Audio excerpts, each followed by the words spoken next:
This is part one of a series of presentations that will provide an overview of planning and administering the Summer Food Service Program, or SFSP.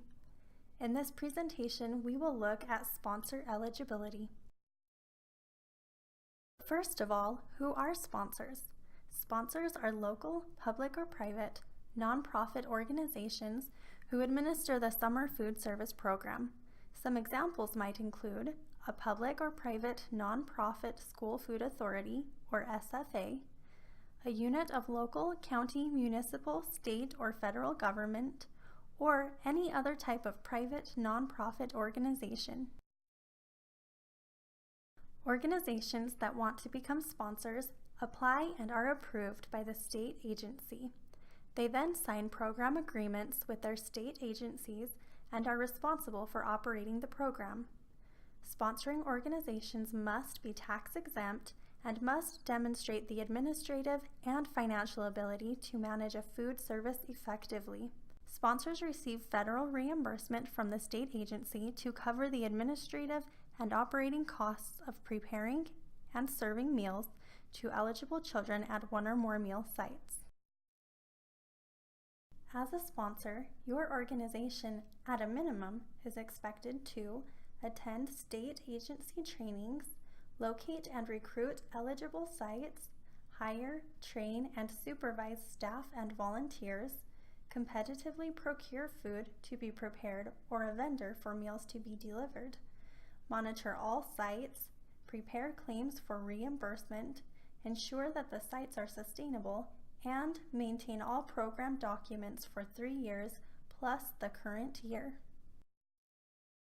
For organizations not yet ready to take on these responsibilities, another option is to participate as a site under an existing sponsor. This is an effective way to prepare an organization to become a sponsor in future years.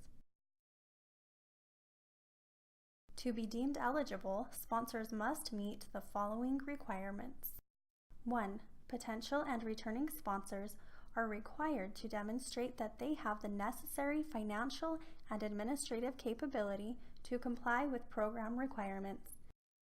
They must accept full financial and administrative responsibility for all of their sites. 2. Applicants must not have been declared seriously deficient or terminated from the SFSP or other child nutrition program in previous years. However, such an applicant may be approved if the state agency determines that it has taken appropriate corrective actions to prevent recurrence of the deficiencies and has repaid any outstanding debts. 3. Sponsors must agree to provide regularly scheduled meal service for children in designated areas in which poor economic conditions exist, or they must agree to serve low-income children. Camps do not need to meet this criterion. 4. Sponsors must conduct a not-for-profit food service through SFSP. A sponsor is operating a nonprofit food service if the food service operations are principally for the benefit of participating children and all of the program reimbursement funds are used solely for the operation or improvement of the food service. This does not mean the program must break even or even operate at a loss, but that all income must be used for the sole purpose of operating the nonprofit food service. 5. Sponsors must provide a year-round public service to the area in which they intend to provide the SFSP. State agencies may grant exceptions to this year-round service requirement for sponsors of residential camps, migrant sites, and in certain other limited circumstances. 6.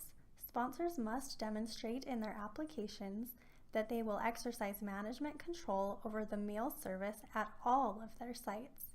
This means that the sponsor is responsible for maintaining contact with meal service staff, ensuring there is adequately trained meal service staff on site, and monitoring site operations.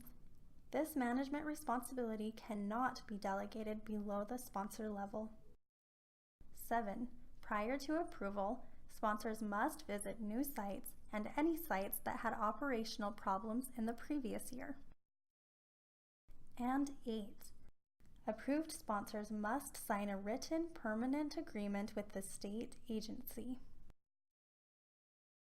Now let's take a look at additional eligibility requirements and flexibilities by sponsor type.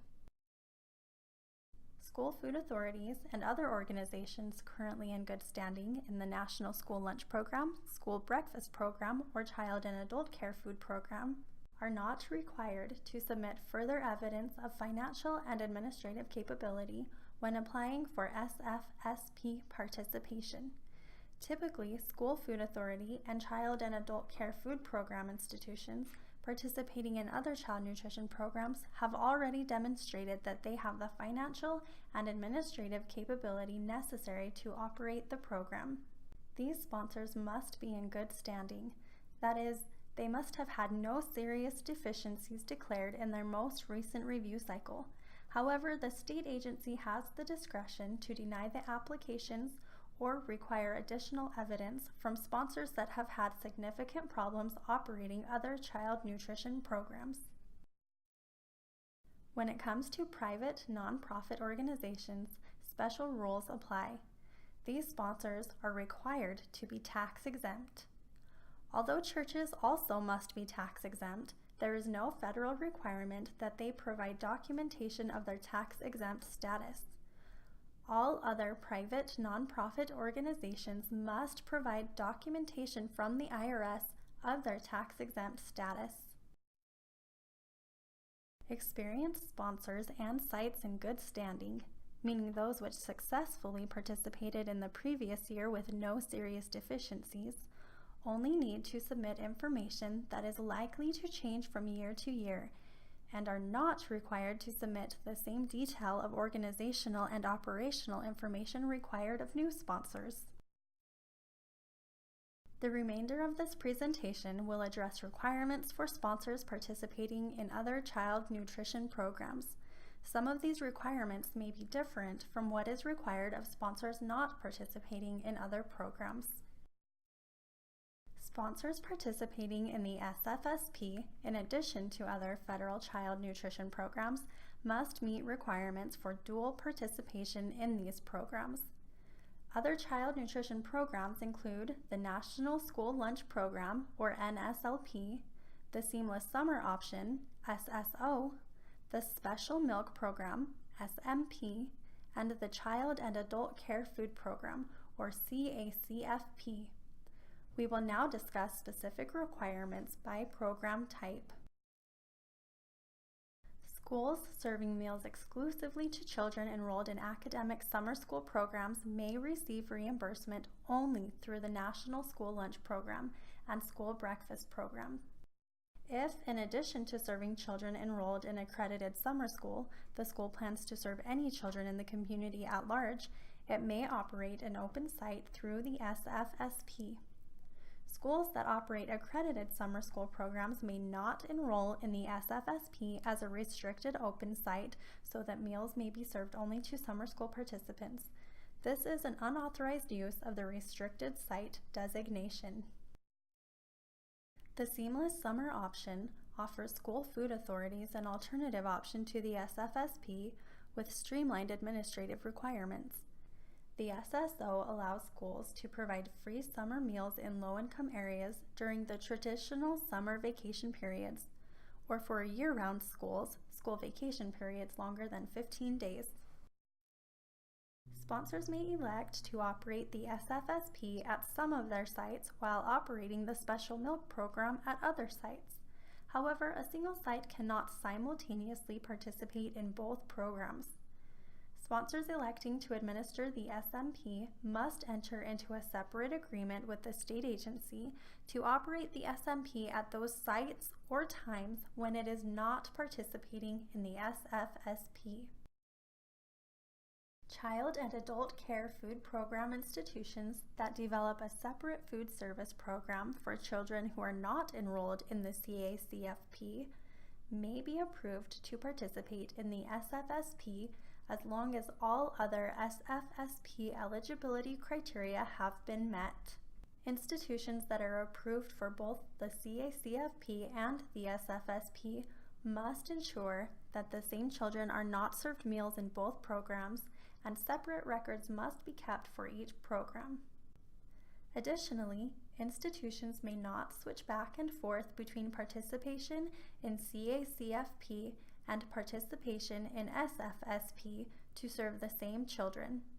And institutions may not establish separate entities using separate tax identification numbers to serve the same children under different child nutrition programs, unless a legitimate need has been approved by the state agency. CACFP institutions in good standing that want to operate the SFSP at the same sites where they provide meal service through the CACFP may follow the application requirements for experienced SFSP sponsors and sites instead of the application requirements for new sponsors and sites. This provision will be most applicable to at-risk after-school care programs, or ASMPs. Because most at-risk programs may not receive reimbursement during the summer months, we encourage these programs to convert to the SFSP for the summer. In that case, they can serve the same children that they serve during the school year. In other cases, however, if CACFP institutions wish to participate in the SFSP, they must serve children that would otherwise not be served under the CACFP. Institutions may not switch programs simply to receive a higher reimbursement in the summer months. For additional information about the Summer Food Service Program, please contact your state agency